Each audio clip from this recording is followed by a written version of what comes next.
What up everybody, and welcome back to another episode of Funboxing with Will. I'm your host Will with H2O Co Film and Photo, and today we're going to be doing a tech review on a new addition to my gear setup that I've been using. It's a Ulanzi VL110 Wandlight RGB LED diffused light. So let's get into that review.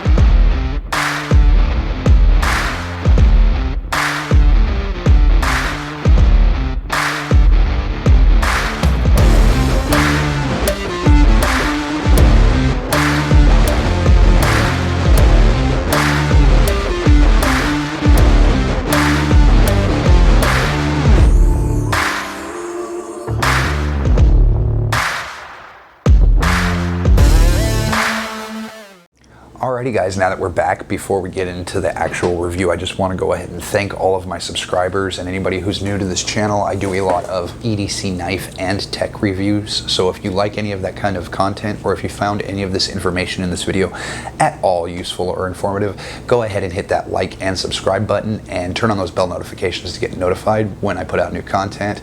But other than that, let's get into this review for today, guys.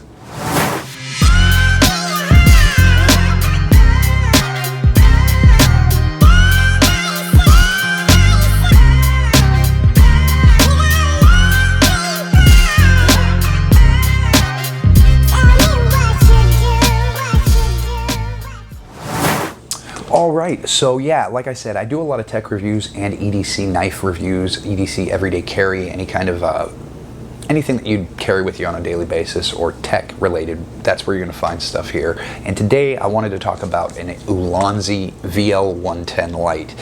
If you're a content creator, if you have a YouTube channel, if you've ever been a photographer, anything like that, you know that lighting for that kind of work is very expensive, and it's been very expensive for a very long time.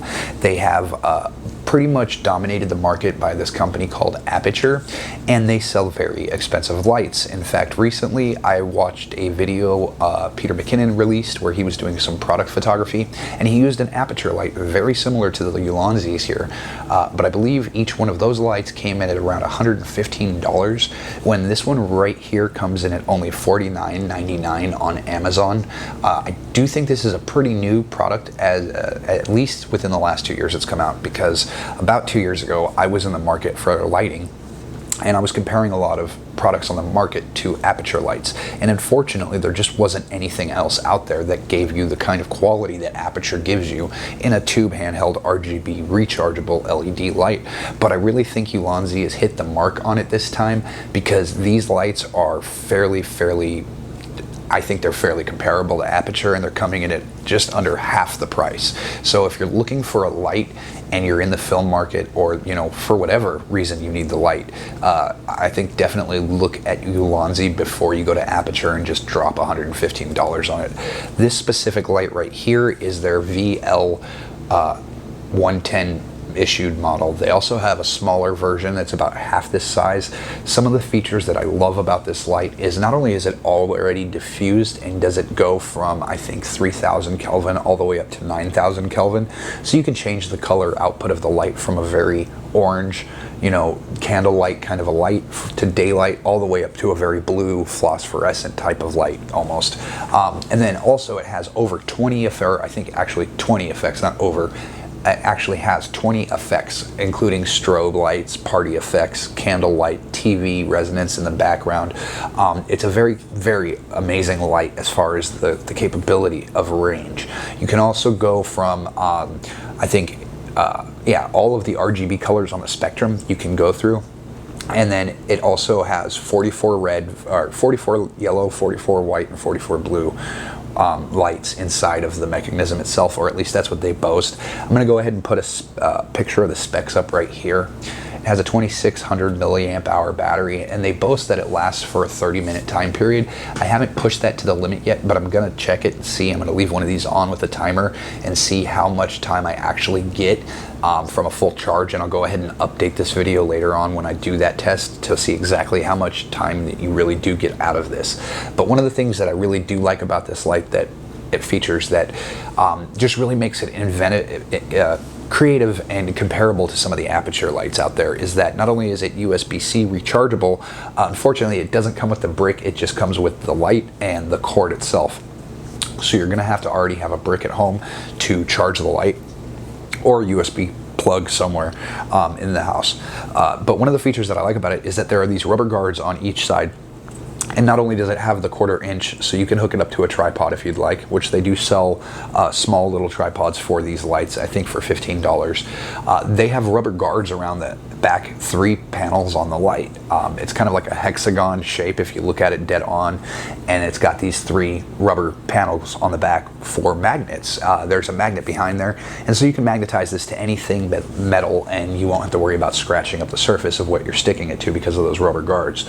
It's got a pretty strong magnet on there, and it sticks really well to a lot of surfaces.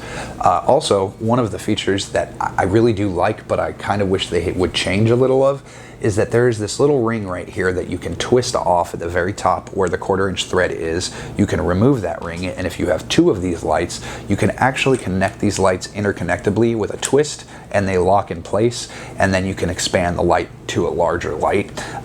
You still need to control each light individually, even when they're connected, but to just remove them, you push this little button backwards on the back slide, twist, give it a little 1/4 inch twist, and they come apart.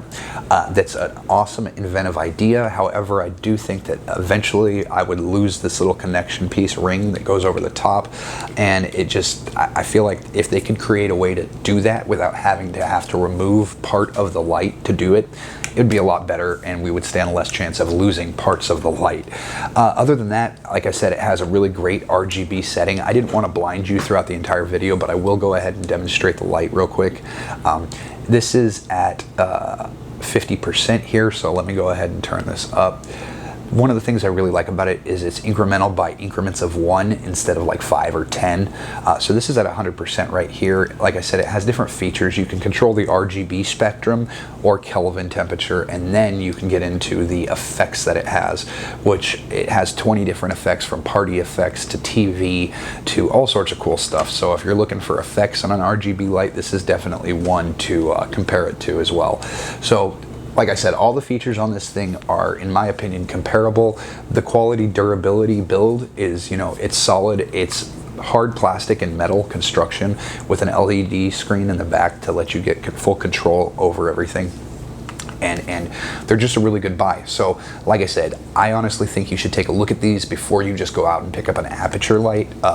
Maybe these don't offer some of the features that Aperture lights do offer. I've always tended to be more on the budget side myself, so I've never actually purchased an Aperture light. I don't have much experience with them, but for what you're getting for your bang for your buck for these, definitely something to look at. So other than that, guys, it was going to be a short little review today. I appreciate you guys stopping by, checking out the channel, and come back for the next video. I think it's going to be a knife review. So until next time, guys, stay safe, and above all, stay creative, my friends. We need more of that in this world. Have a great day, and until next time.